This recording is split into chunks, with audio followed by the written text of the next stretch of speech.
Hi guys, welcome to Crick Chat Venkatesh. ఆ దిగ్గజాలు ఇద్దరు తమ కెరియర్లో ఎన్నో ఛాలెంజెస్, ఎన్నో సవాళ్ళు ఎదుర్కొన్నారు. And they came out successfully. చాలా ప్రెషర్ సిచ్యుయేషన్స్ ఫేస్ చేశారు ఇన్ దర్ లాంగ్ కెరియర్స్. కానీ మళ్ళీ సిచ్యుయేషన్ మొదటికి వచ్చింది. మరొకసారి వాళ్ళని ప్రూవ్ చేసుకోవాల్సిన పరిస్థితి, ఒక విచిత్రమైన పరిస్థితి, స్ట్రేంజ్ సిచ్యుయేషన్. ఇద్దరు మోడర్న్ డే గ్రేట్స్. వాళ్ళ ప్లేస్లు టీంలో ఎప్పుడు గ్యారంటీగా ఉంటాయి. కానీ ఇప్పుడు ఆస్ట్రేలియాతో జరగబోతున్న 3 వన్డేల్లో రోహిత్ శర్మ అండ్ విరాట్ కోహ్లీ మళ్ళీ తమ క్రెడెన్షియల్స్ ప్రూవ్ చేసుకోవాలి. తమ ఫామ్లో ఉన్నామని చెప్పి వాళ్ళిద్దరూ ప్రూవ్ చేసుకోవాలి. చేసుకుంటేనే, బహుశా ఇక్కడ ప్రూవ్ చేసుకుంటేనే వాళ్ళ కెరియర్ కొనసాగుతుంది. 2027 వరల్డ్ కప్ ఆడే అవకాశం ఉంటుంది. అలాంటి ఒక విచిత్రమైన పరిస్థితి మనం చూస్తున్నాం. ఎప్పుడు ఎవరు ఎక్స్పెక్ట్ చేయలేదు. ఎందుకంటే ఇద్దరు రికార్డ్ చూస్తే మీకు వన్డేస్లో ఫెంటాస్టిక్ రికార్డ్ ఉంది. విరాట్ కోహ్లీ ఆల్మోస్ట్ 58 యావరేజ్ ఉంది. 51 ఓడిఐ సెంచరీస్ ఉన్నాయి. Rohit Sharma I think 36 ODI centuries ఉన్నాయి. యావరేజ్ కూడా 48 49 ఉంది. And he's having 3 double hundreds. ఎవరికి లేదంటే 3 డబుల్ హండ్రెడ్స్ చేసిన ఏకైక క్రికెటర్ కూడా అతనే. సో ఇద్దరికి అద్భుతమైన రికార్డు ఉంది. అండ్ టిల్ రీసెంట్లీ మొన్న ఓడిఐ వరల్డ్ కప్లో కానీ, ఛాంపియన్స్ ట్రోఫీలో కానీ ఇద్దరు కూడా బ్రహ్మాండంగా పర్ఫామ్ చేశారు. అలాంటి క్రికెటర్స్ వాళ్ళని ప్రూవ్ చేసుకోవాల్సిన అవసరం ఏంటి? అదొక విచిత్రమైన పరిస్థితి అలా క్రియేట్ అయింది ఇండియన్ క్రికెట్లో ఫర్ వేరియస్ రీజన్స్. సో ఇది చాలా ఆశ్చర్యకరమైన పరిస్థితి. సో వీళ్ళిద్దరి ఆట గురించే ఇప్పుడు మామూలుగా బెలైట్రల్ ఓడిఐ సిరీస్కి అంత వాల్యూ ఉండదు. అఫ్కోర్స్ ఆస్ట్రేలియాతో ఆడితే ఎప్పుడైనా ఆస్ట్రేలియాతో మనం ఏ మ్యాచ్ ఆడినా, ఏ ఫార్మాట్ ఆడినా దానికి వాల్యూ ఉంటుంది. బట్ దానికి అంత ఇంపార్టెన్స్ ఉండదు. కానీ ఇప్పుడు everybody is looking towards this series. ఈ 3 మ్యాచ్ సిరీస్లో వీళ్ళిద్దరు ఎలా ఆడతారు, మనం ఎవరు గెలుస్తారు, ఆస్ట్రేలియా గెలుస్తుంది, ఇండియా గెలుస్తుంది. ఆస్ట్రేలియా గెలిచినా కూడా మనం పెద్దగా ఫీల్ ఏం కాము ఇక్కడ. ఎందుకంటే నెక్స్ట్ వరల్డ్ కప్ చాలా దూరంలో ఉంది. ఈ bilateral will have no meaning at all. దీనికి ఎలాంటి మీనింగ్ ఉండదు. ఆస్ట్రేలియా గెలుస్తుంది, ఇండియా గెలుస్తుంది అనేది పెద్ద ఇష్యూ కాదు ఇక్కడ. వీళ్ళిద్దరు ఎలా ఆడతారనేది ఈ సిరీస్లో ప్రధానమైన విషయం. అందరూ వాళ్ళ వైపు చూస్తారు. సో ఓపెనర్గా రోహిత్ ఎలా పర్ఫామ్ చేస్తాడు, విరాట్ కోహ్లీ నెంబర్ 3 తన ట్రేడ్ మార్క్ నెంబర్ 3 పొజిషన్లో ఎలా ఆడతాడు, ఇదే అందరి దృష్టి అక్కడ ఉంది. సో ఎప్పుడు లేని కని విని ఎరుగని పరిస్థితి. అయితే దీని మీద వాళ్ళ కెరీర్ డిపెండ్ అయిందా? No, not at all. ఎందుకంటే 3 మ్యాచ్లతో వాళ్ళని జడ్జ్ చేయడం ఏంటి? ఇక తర్వాత మనకి డిసెంబర్లో సౌత్ ఆఫ్రికాతో ఓడిఐస్ ఉన్నాయి, తర్వాత న్యూజిలాండ్తో ఓడిఐస్ ఉన్నాయి. సో అప్పుడు ఒక 3, ఇక్కడ 3 ఉన్నాయి. తర్వాత ఐపీఎల్ తర్వాత కూడా ఉన్నాయి ఆఫ్ఘనిస్తాన్తో. ఇంకా చాలా 20 ఇక రాబోయే 15 నెలల్లో 25-26 ఓడిఐస్ ఉన్నాయి. 27 అనుకుంటా, with my numbers are correct. So ODIs లేకుండా లేవు. కానీ ఏంటంటే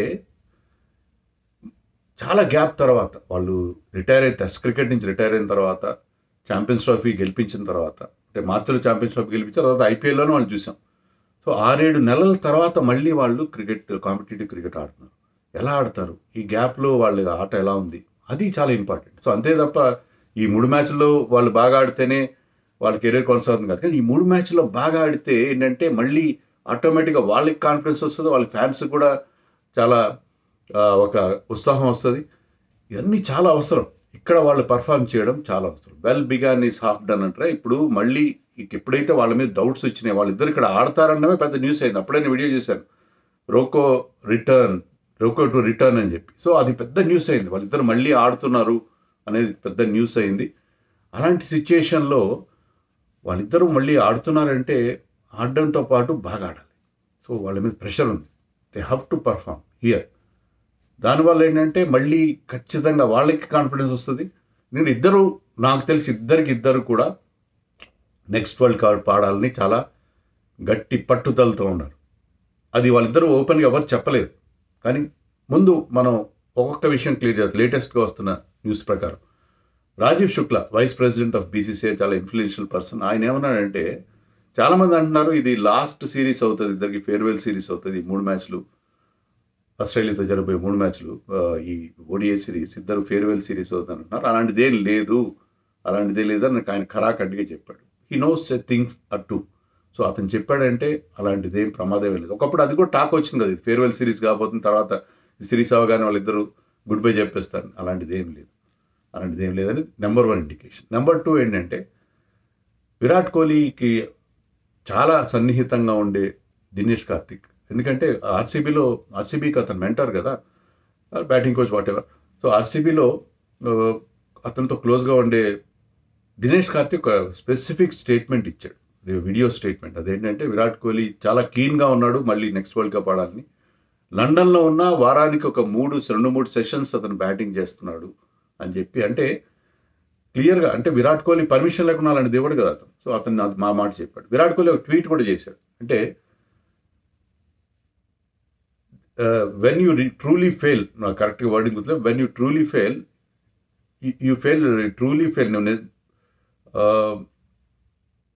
when you give up, you truly fail, నువ్వు నిజంగా ఎప్పుడు ఓడిపోతావంటే, ఎప్పుడు నువ్వు వైఫల్యం చెందుతావంటే నువ్వు గివప్ చేసినప్పుడు, నువ్వు మొత్తానికి వదిలేసి. సో గివప్ చేయట్లేదు అని కూడా అర్థం వచ్చే ఒక చిన్న క్రిప్టిక్, ఒకటే 1 లైనర్ అతను ఇన్స్టాగ్రామ్ ట్వీట్ అనుకుంటా పెట్టాడు.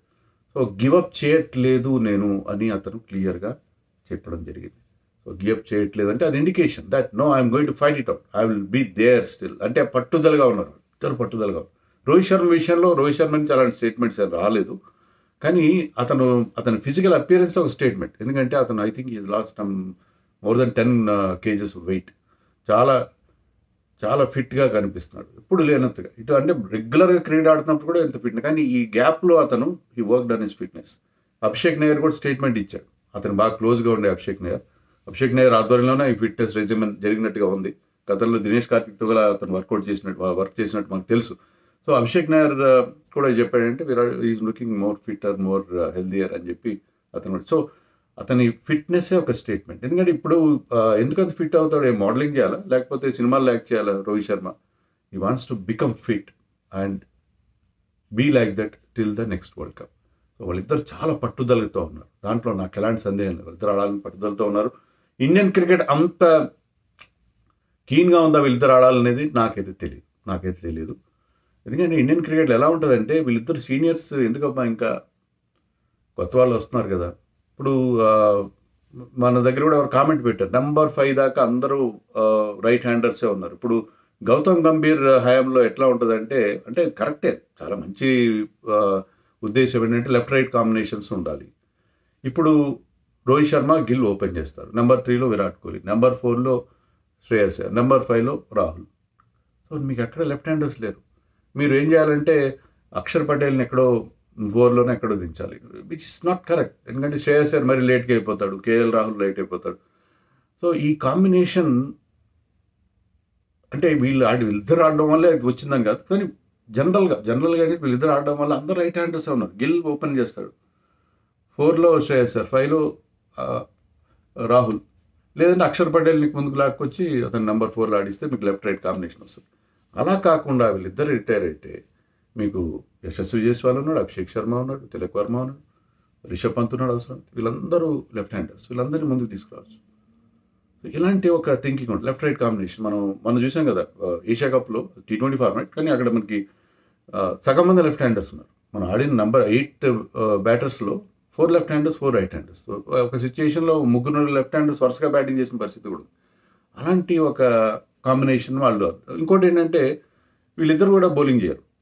మనం బౌలింగ్ చేసే ఉన్నారు, అభిషేక్ శర్మ బౌలింగ్ చేస్తాడు, మీకు తిలక్ వర్మ బౌలింగ్ చేస్తాడు, మీ ఇంకా రియాన్ పరాగ్ లాంటి వాళ్ళు ఉంటారు. వీళ్ళు అంటే మీకు బౌలింగ్ ఆప్షన్స్ ఇచ్చేవాళ్ళు కూడా ఉంటారు. సో వీళ్ళిద్దరిని తప్పిస్తే మీకు కావలసిన బ్యాట్స్మెన్ హూ కెన్ బౌల్ వస్తారు, లెఫ్ట్ హ్యాండర్స్ వస్తారు, ఈ రకంగా ఆలోచించే వాళ్ళు కూడా ఉంటారు.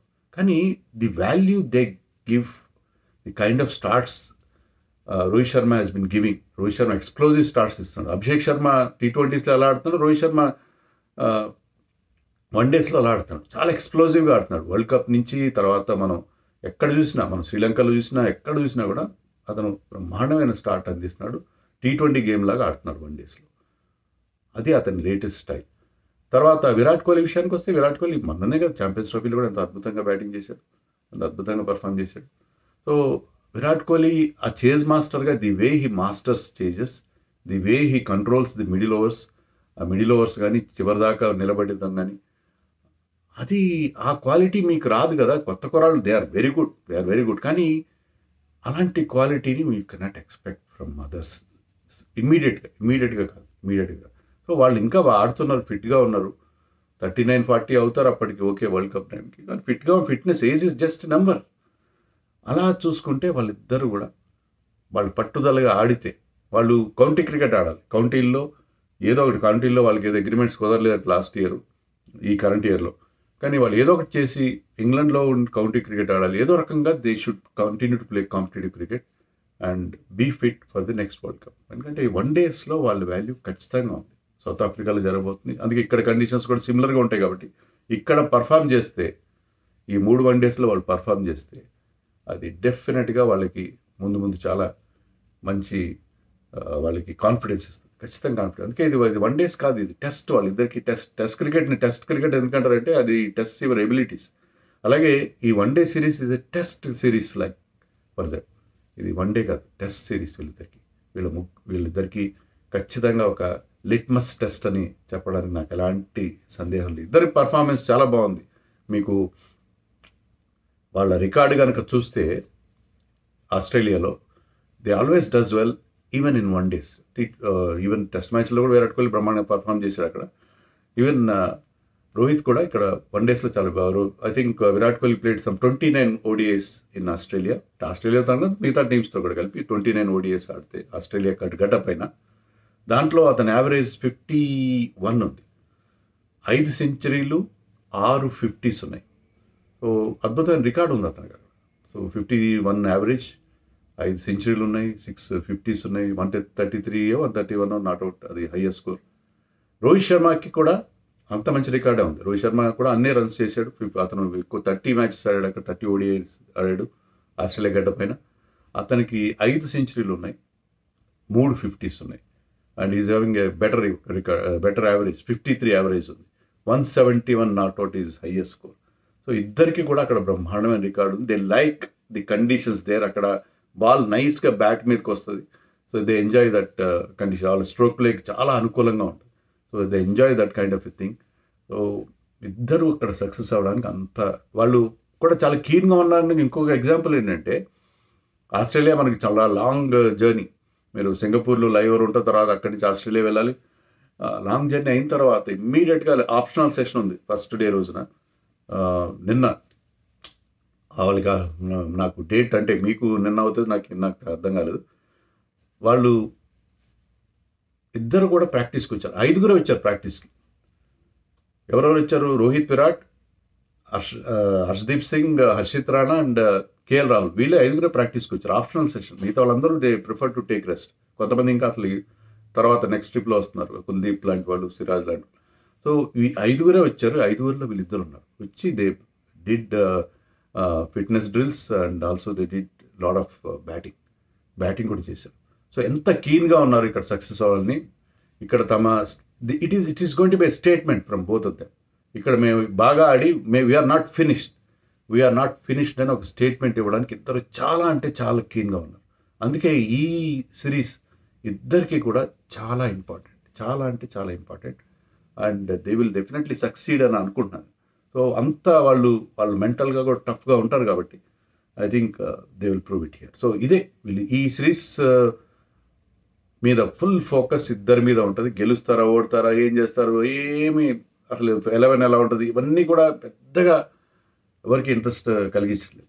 రోకో పర్ఫార్మెన్స్ ఎలా ఉంటుంది, రోహిరాట్ మళ్ళీ కమ్బ్యాక్ అవుతారా, ప్రూవ్ చేసుకుంటారా తమంతా.